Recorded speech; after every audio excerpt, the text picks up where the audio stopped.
Board first হওয়ার জন্য আমি আমার লাইফে যে স্ট্র্যাটেজিটা সবসময় ফলো করতাম, সেটা তোমাদের সাথে একটু শেয়ার করি।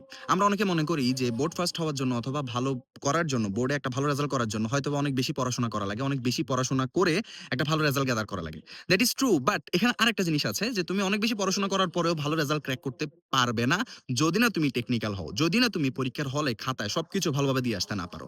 সো এখানে একটা মাইন্ডসেট আমি তোমাদের সাথে শেয়ার করতে পারি, যে মাইন্ডসেটের কারণে তুমি বাকি সব টেকনিক গুলোকে একটা জায়গায় নিয়ে আসতে পারবে। সে মাইন্ডসেট হচ্ছে, যখন তুমি পরীক্ষার হলে পরীক্ষা দিতে যাবে, জাস্ট এভাবে চিন্তা করবে যে তুমি পরীক্ষক।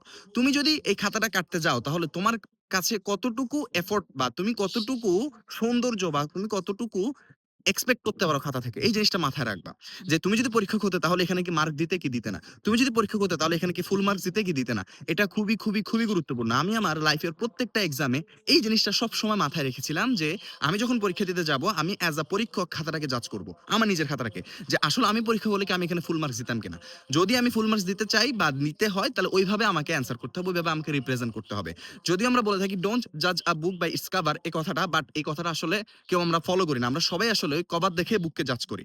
টিচাররাও তাই, পরীক্ষকরাও তাই। তারাও আসলে ওই কভার দেখে বুককে জাজ করে। সো যদি পরীক্ষা ভালো করতে চাও একটু টেকনিক্যাল হইতে হবে। তোমার অ্যান্সার গুলোকে এমনভাবে দিতে হবে যাতে তুমি যদি পরীক্ষক হও তাহলে সেখানে তুমি একটা মার্কও কাটতে পারবে না। সো এই টেকনিকটা সবাই আশা করি মনে রাখবে। আর এমন আরো অনেক স্টাডি রিলেটেড বা physics related, admission related guideline পাওয়ার জন্য এই সেলেস্টিয়া ফিজিক্স বাই পড়ান এই চ্যানেলটিকে সবাই সাবস্ক্রাইব করে রাখো। Best of